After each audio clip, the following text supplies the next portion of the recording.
So we are gonna look. There's our catheter in situ of the vein.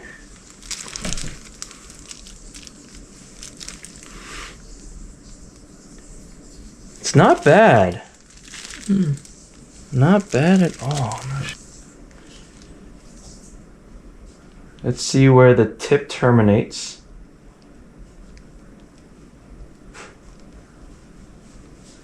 There we go, right about there. Let's check it long view.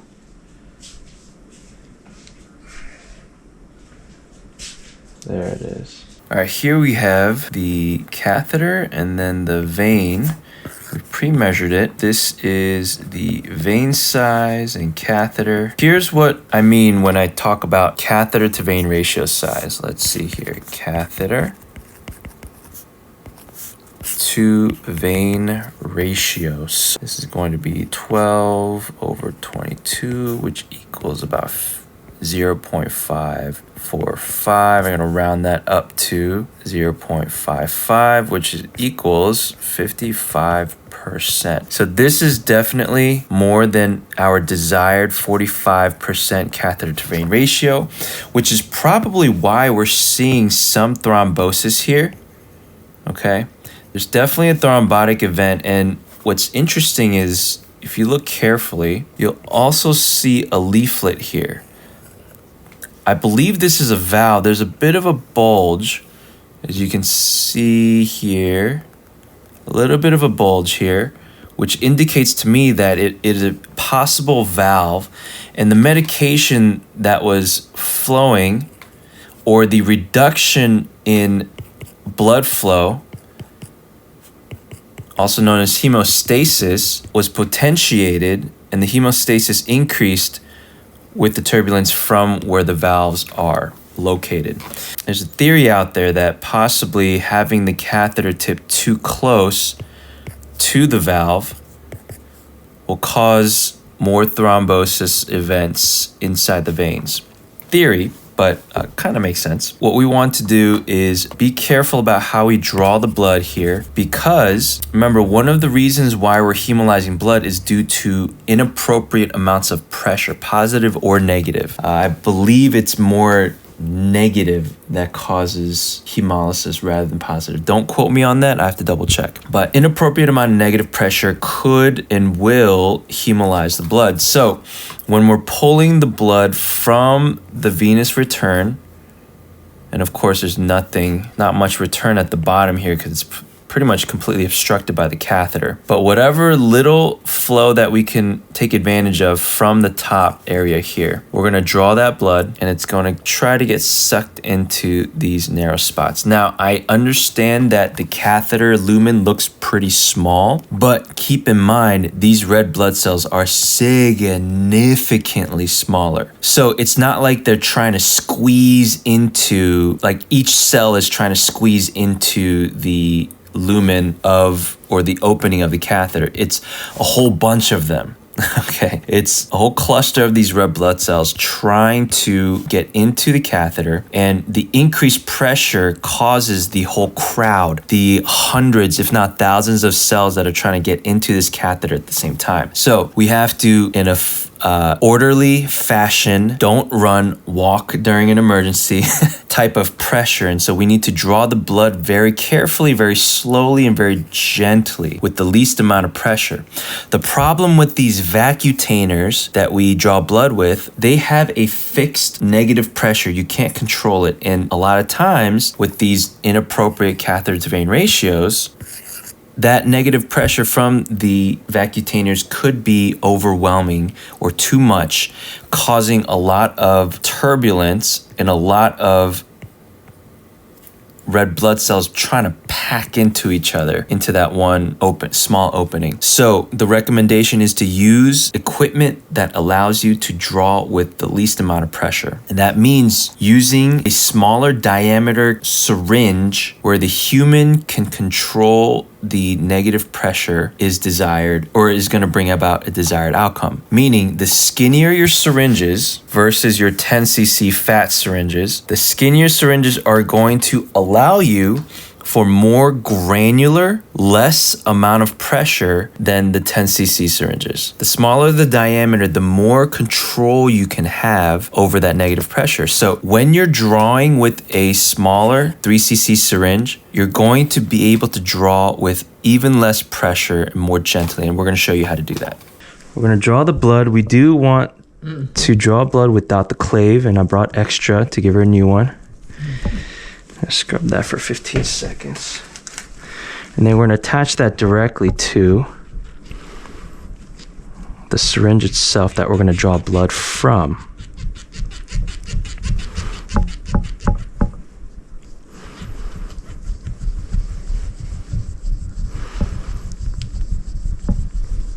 First, we're going to check for flush patency.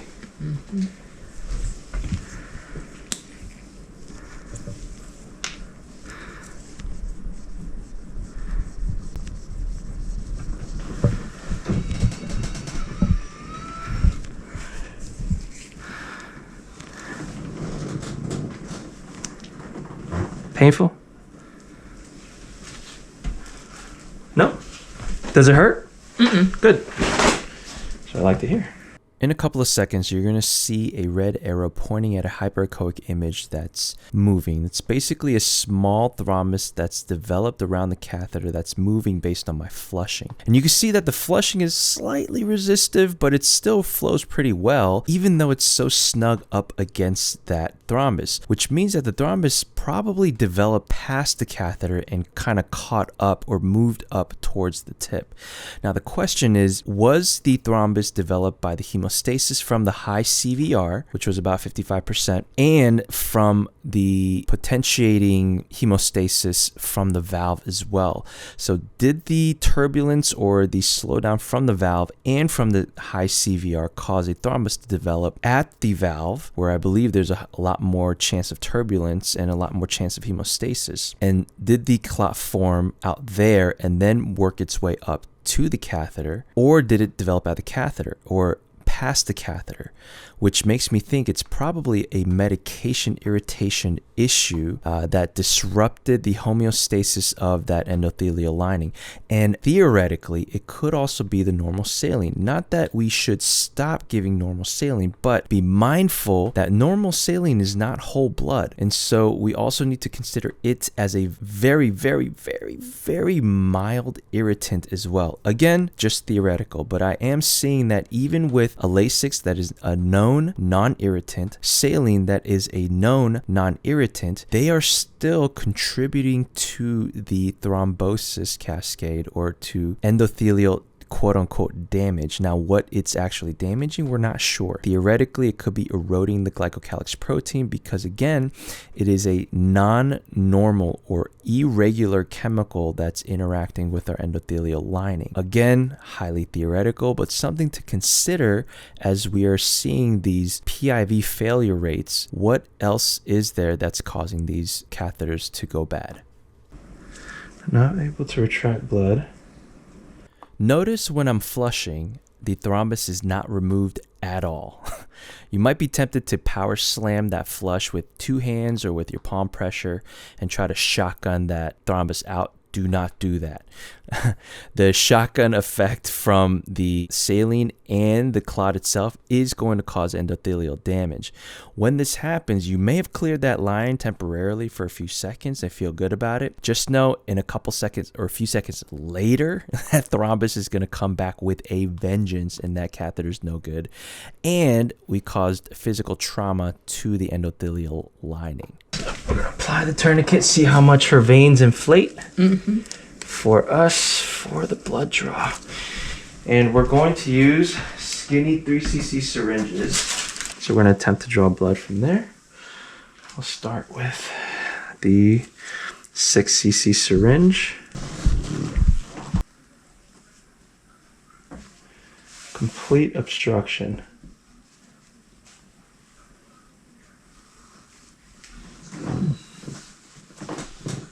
You can even see the blood trying to go in. So even though we were able to flush, we weren't able to draw blood. I believe this is because the catheter tip was resting up against the thrombus very lightly.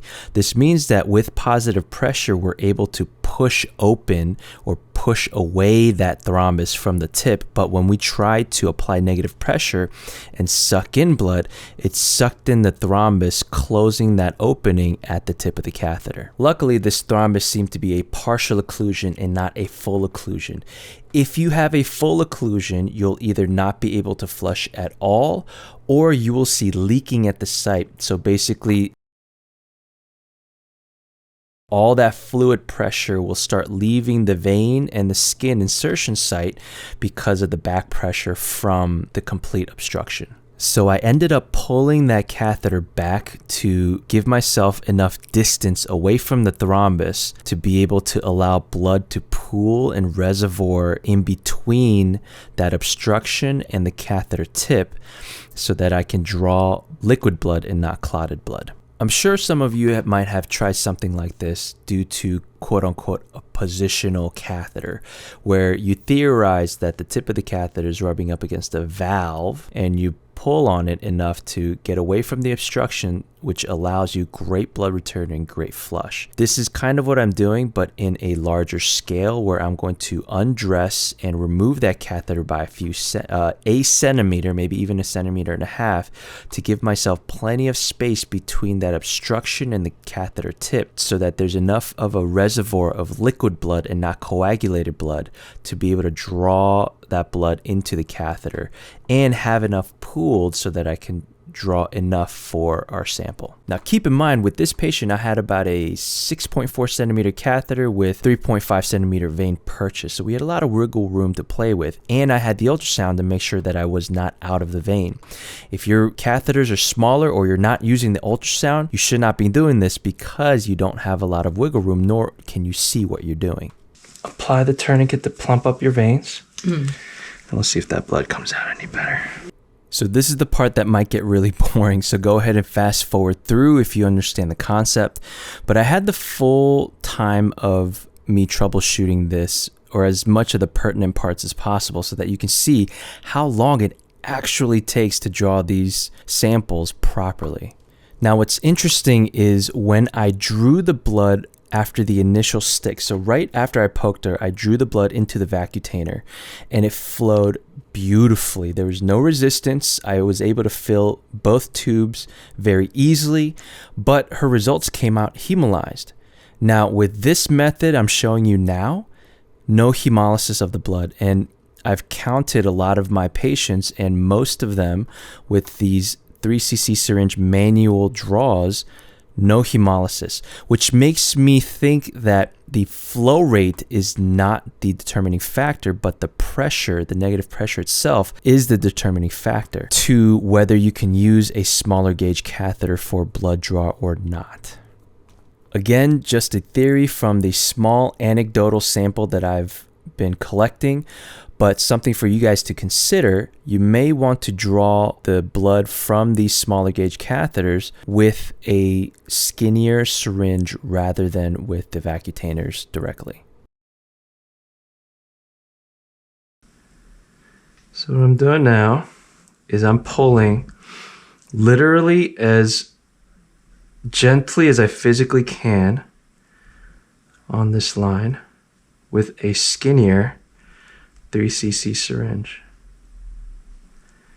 because I'm trying to match, if not pull, with less pressure and a slower rate than her blood is refilling at the tip of that catheter, which means I need to go very slow. If I pull with too much negative pressure, then it has a higher chance of hemolyzing the blood.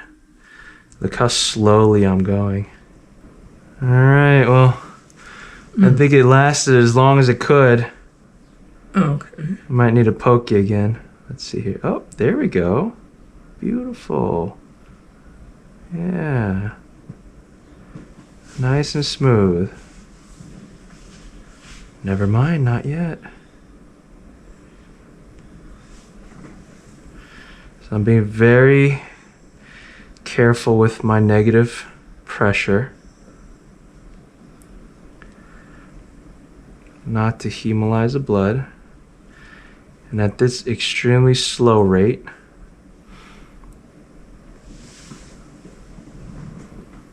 we'll find out. Still hemolyzed.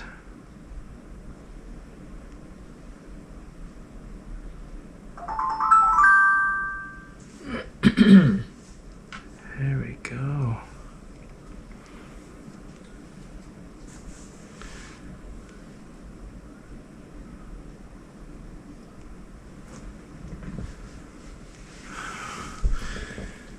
Not yanking it too hard. Put that in place. Make sure it doesn't touch anything. Very good.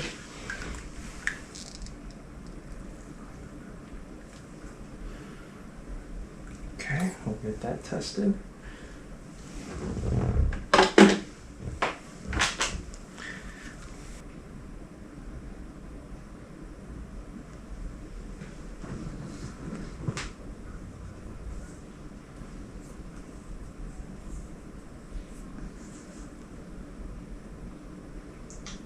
You and I had to work it down.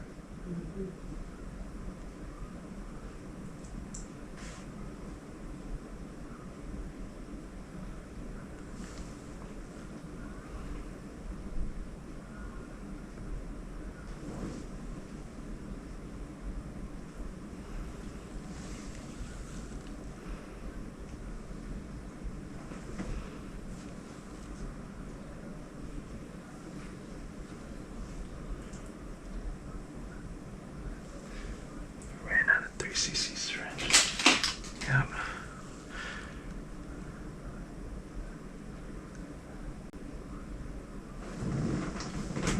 I get the impression that you really do like your job.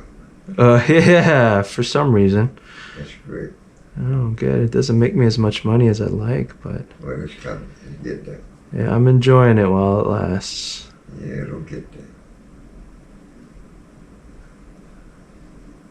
There we go. Super gentle, super slow. Not yanking it like a lawnmower. Okay. Very gentle.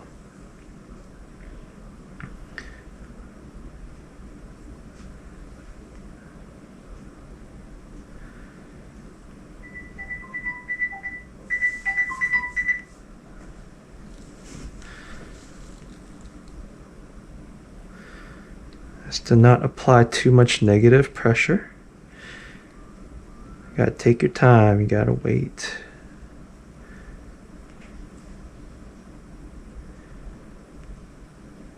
Can you take a deep breath for me? Oh, she's sleeping.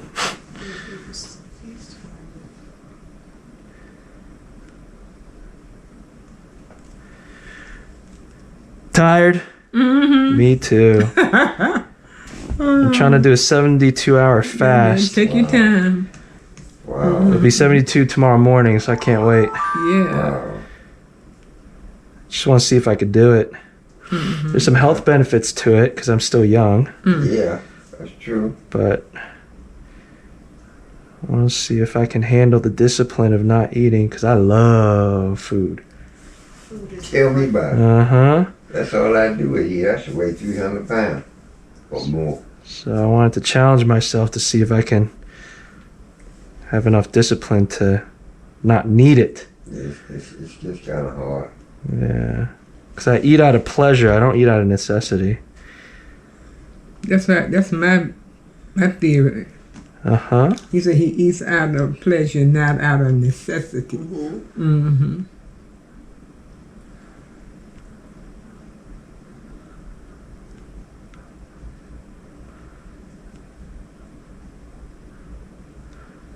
Let's see if that gentle pressure helped. Mm-hmm. I'm going to apply the TKO. All right.